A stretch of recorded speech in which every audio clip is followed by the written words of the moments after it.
A blessed morning to all of you. Right now, nag-start pa rin mamulaklak yung ating dragon fruit. Continuous, yun, may bunga, may bulaklak. So at this portion, ito medyo maliit yung bunga niya, bulaklak. Pero ayan o, meron pa rin siya. So hopefully this portion magkakaroon na next week ng bulaklak. Ayan, so meron pa dito yung dalawa. Another two. So ito is white, puti yan pagka ganun yung bulaklak. Ayan. So I think kulang sa nutrient yung aking dragon fruit kasi last time marami itong bulaklak, so dalawa na lang yung tumuloy.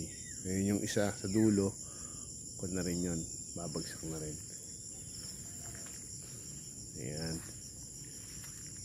bloom na siya, bubukas na siya.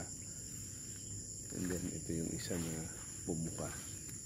Napakaganda ng bulaklak. Ayan. And then maybe tomorrow yung tatlo dito sasabay-sabay yun na bumukas.